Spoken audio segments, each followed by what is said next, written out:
जय हिंद साथियों।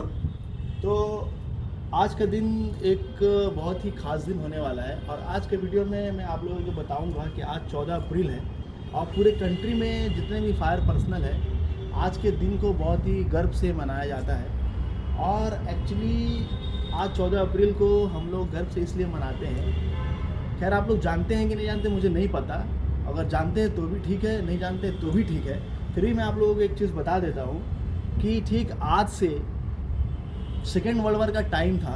24 फरवरी 1944 को एक एसएस स्टेकन नामी कार्गो जहाज़ जो कि बिरकनहेड यूनाइटेड किंगडम से चल के कराची होते हुए हमारा विक्टोरिया डॉक में आता है, जिसको अभी मुंबई डॉक के नाम से जाना जाता है। और तकरीबन ये 12 अप्रैल 1944 को हमारा जो डॉक है मुंबई डॉक में आता है और 12 से लेकर के 14 अप्रैल यानी 2 दिन तक वो जहाज़ उसी डॉक में रहता है।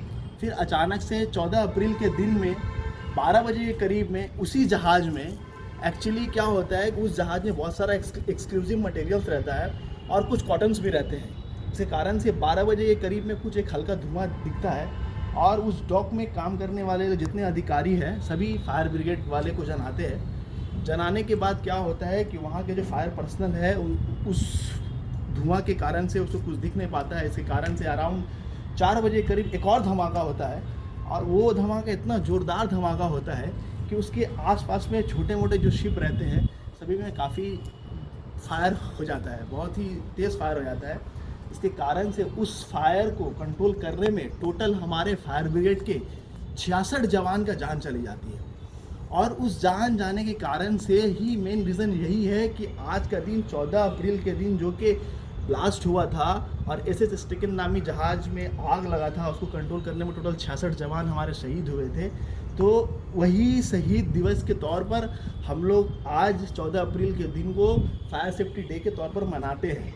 और 14 अप्रैल से लेकर के टोटल 20 अप्रैल तक का जो एक हफ्ता का वक्फा रहता है, इस वक्फा को हम लोग फायर सेफ्टी वीक के तौर पर भी मनाते हैं। और इस फायर सेफ्टी वीक में हम लोग कोशिश करते हैं जितने भी फायर ब्रिगेड के स्टाफ है, जितने भी फायर पर्सनल है ऑल ओवर कंट्री में, वेस्ट बंगाल हो, बिहार हो, महाराष्ट्र हो, जहाँ कहीं का भी फायर ब्रिगेड हो, सब कोई इस फायर अवेयरनेस के तौर पर हम लोग इस एक वीक का वक्त को हम लोग सेलिब्रेट करते हैं। सेलिब्रेट करते कैसे कि जैसे कि स्कूलों में जाते हैं, हॉस्पिटल में जाते हैं, बड़े बड़े कॉलोनी में जाते हैं, ताकि आम पब्लिक को इस फायर सेफ्टी के बारे में पता चले कि फायर जब हो, हमारे घर में हो, हमारे आसपास में हो, कैसे करके फायर को कंट्रोल करेंगे। तो यही एक बात है जो कि हम लोगों के लिए बहुत गर्व की बात है कि हमारे टोटल 66 जवान फायर में लड़ते हुए अपने जान की आहुति दे देते हैं। तो आज 14 अप्रैल को यही एक वजह है जिसके कारण से हम लोग फायर डे के तौर पर, फायर सर्विस डे के तौर पर मनाते हैं। और 14 से 20 अप्रैल का जो वक्त है फायर सेफ्टी वीक के नाम पर हम लोग, और इस बार जो 2026 का जो थीम निकला है safe school, safe hospital and together prevent fire के ये थीम है। हम लोग इस बार का थीम यही है। और एक और चीज़ मैं आप लोगों को बताना चाहूँगा कि जिन्होंने 14 अप्रैल का दिन एक और ख़ास दिन है हम लोगों के लिए कि ये इस दिन कॉन्स्टिट्यूशन जो हमारा हिंदुस्तान का जो संविधान है वो लिखा गया था और डॉक्टर BR अम्बेडकर जी का जयंती है आज, जिन्होंने हमारा संविधान को लिखा। और आज के दिन हम लोग उनका बर्थडे भी जन्मदिन भी मनाते हैं। तो आज का वीडियो मेरा यही है। उम्मीद है आप लोग को जो मैं बताना चाहता हूँ और समझ गए होंगे आप लोग, क्योंकि मैं पहली बार बना रहा हूँ, तो कोशिश आप लोग समझेंगे। तो जय हिंद सर।